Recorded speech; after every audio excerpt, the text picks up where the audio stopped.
السلام عليكم ورحمة الله وبركاته، أهلا بكم في فيديو جديد وفيديو جميل يا جماعة. وفي الفيديو بتاعنا النهاردة عن المغرب يا جماعة، زي ما احنا عارفين، فاهم يا ابني؟ والمهم الفيديو ده عن يعني يا بخت مصر كده يا جماعة لما يتزوج مغربية. يعني المصري اللي بصراحة كده بينول الشرف ان هو يتزوج بمغربية، ده بتبقى طاقة القدر فتحاله، زي ما احنا بنقول بالمصري كده، طاقة القدر فتحاله زي ما احنا بنقول بالمصري. استنوا بقى ما اشوف المايك ده شغال ولا انا قاعد عمال اكلم نفسي. المايك شغال، المايك شغال يا جدعان. هتقول لي ما هي مصريه زي مغربيه زي اي حاجه تانية. اقول لك لا، بتفرق بتفرق لانك انت بتتكلم في المغرب بلد الثقافه يا جماعه، بلد الثقافات المتنوعه. فتخيل بقى، شوف المغربيه دي لما تيجي تتزوجها بقى، والثقافه اللي عندها بقى، والثقافه اللي عندها الشامله. هتتكلم عليها، هتقول لي ثقافه ايه يعني هي بتعمل ايه؟ لا، بتعمل كتير. معلش بقى، معلش ما تقوحش معاها في الكلام. المغربيه بتعمل كتير. هتقول لي بتعمل ايه بقى؟ بص بقى يا باشا كده. عشان ايه؟ قبل ما تفكر كده في الزواج، روح انهض نفسك وروح اتجوز مغربيه على طول، روح اتجوز مغربيه على طول. ثقافتها بقى، شوف، بتتحدث بلهجات كتيره جدا، لهجات كتيره جدا. العربيه الفصحى، ودي حاجه معروفه في المغرب. طبعا هتقول لي ما احنا كلنا بنتكلم بالعربي. هقول لك اهدى، بتتكلم طبعا بالدرجه المغربيه، وده حاجه معروفه. انت ما تعرفش تتكلم بالدرجه المغربيه، وده ثقافه تانيه كمان. بتتكلم طبعا بالاسبانيه، بالانجليزيه، بالفرنسيه. شوف اللهجات بقى دي كلها، وبيتكلموا كل اللهجات دي بطلاقه. فتخيل بقى انت لما تيجي تخلف ابنك بقى او بنتك بقى يكون عندها كل الثقافات دي. شوف بقى انت هتروح فين، شوف بقى اولادك هيكونوا فين. يعني بص كده، ولادك لما بيكونوا يعني انت بيتكلموا الثقافات دي كلها، فلما يجوا طبعا في التعليم الدراسي هيبقوا متفوقين. يعني شوف بقى، بص لقدام، انا مش عايزك تبص دلوقتي، هيبقوا متفوقين. ده غير كمان الاكلات المغربيه الجميله بقى، لما تكون انت واد اكيل كده وبتحب تاكل بقى الاكلات المغربيه. والمطبخ المغربي مطبخ عالمي، تاخدك لعالم تاني من الجمال بقى والجو الاسري الجميل، وانت عمال تاكل بقى الطاجين المغربي ومش عارف الحريره والحاجات الحلوه اللي احنا بنسمع عنها وما دقناهاش. لكن هنشوف في الفيديو بتاعنا بقى مصري بصراحه كده، يعني فنان مصري، مش مصر بس، فنان مصري. ومعظم يا جماعه عندنا فنانين كتير جدا في مصر بيتجوزوا من المغربيات يا جماعه. لكن معانا فنان مصري يعني هو فخور جدا بزوجته المغربيه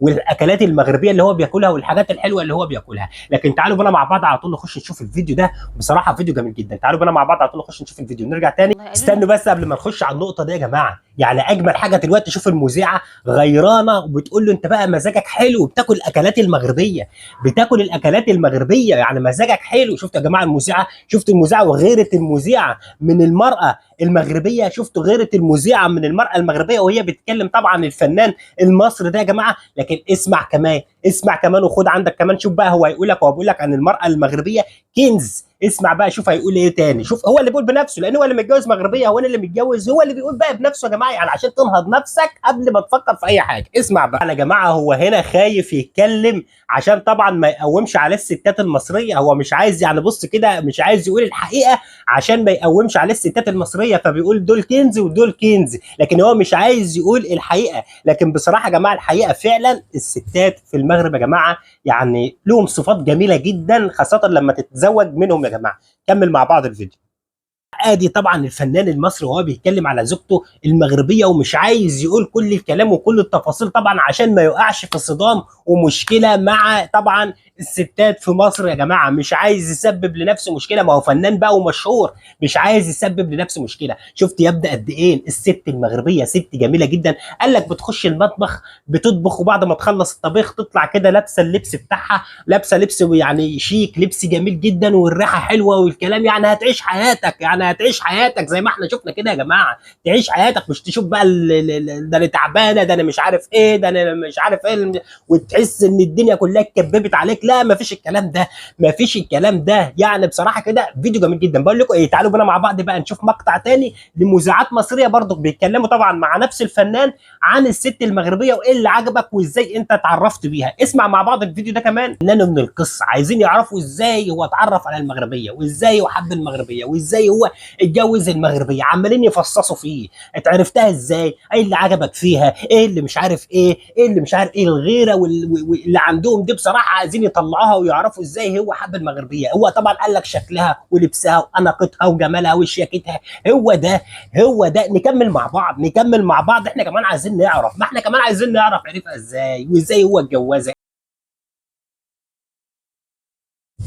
طبعا يا جماعه زي ما احنا شفنا القصه، يا جماعه زي ما احنا شفنا القصه، ادي يا جماعه قصه الفنان المصري اللي اتزوج بمغربيه يا جماعه. بصراحه عجبته، وعجبه طبعا الجو الاسري، وعجبه طبعا الاكل بتاعها، وعجبه شياكتها، وعجبه التزامها في بيتها. يعني بمعنى اصح كده انت بتتزوج يعني مغربيه، بتعيش جو اسري جميل جدا، بتعيش في جو اسري جميل جدا بقى، بعيد بقى عن الخناقات وبعيد عن المشاكل. هي بتوفر لك كل سبل الراحه، هي بتوفر لك كل سبل الراحه لانها هي اتربت على كده. انت عايز ايه من واحده تربيه ملوك؟ انت عايز منها ايه يعني؟ انت عايز منها ايه بصراحه كده؟ هو ده اللي احنا معروف يا جماعه. ومش كلام ده بس، لا ده كلام كل الناس اللي راحوا وتزوجوا بمغربيات قالوا الكلام ده كمان. لكن اجمل حاجه بصراحه بتعجبني في الموضوع ده هو ثقافه المغربيه المتنوعه والمختلفه اللي انت بتكسبها. احنا كمان عندنا هنا في بلدنا يا جماعه بصراحه كده واحد متزوج بمغربيه، فلما سالناه عن اللي تزوجتها قال لي اهم حاجه عندي بصراحه كده اللي انا كسبتها كمان من المغربيه هي ثقافتها اللي هتنقلها لاولادي. يعني تخيل يا جماعه، شوف التفكير وصل لحد فين، الثقافه اللي عندها اللي هتنقلها لاولاد. شوف لما اولادك تلاقيهم بيتكلموا باكتر من لغه، باكتر من لهجه، بلهجات مختلفه ولغات مختلفه، فانت محتاج ايه؟ محتاج ايه بعد كده؟ فلما تعلمهم التعليم الراقي والتعليم الكبير ده يا جماعه، لان في المغرب بصراحه الشعب المغربي كله بيتكلم اكتر من 5 لغات، بيتكلموا اكتر من 5 لغات، وغير اللهجات المختلفه طبعا. فعشان كده الثقافات دي كلها لما تنقلها لاطفالك واولادك انت الكسبان، انت الكسبان. شوف ولادك بسم الله ما شاء الله لما يجي يكبروا بقى هيشتغلوا في اعلى المناصب واعلى المراكز، هيشتغلوا في اعلى المناصب واعلى المراكز. بصراحه يا جماعه الفيديو جميل جدا، اتمنى طبعا الفيديو ده يكون يعجبكم. ولو عجبكم الفيديو ما تنسوش تعملوا لايك للفيديو واشتراك في القناه عشان يوصلك كل جديد. فادي يا ابني انت وهو اللي ما انتش فاهم. وبقول لك ايه، بقول لك إيه، قبل ما تيجي تتزوج بقى او قبل ما كده تيجي يعني بص كده تخش على الزواج، فكر كويس، فكر كويس، شوف مصلحتك فين، شوف مصلحتك فين. بصراحه كده، بصراحه كده، يا بختكم يا اللي متجوزوا من المغربيات، يا بختكم. سلام.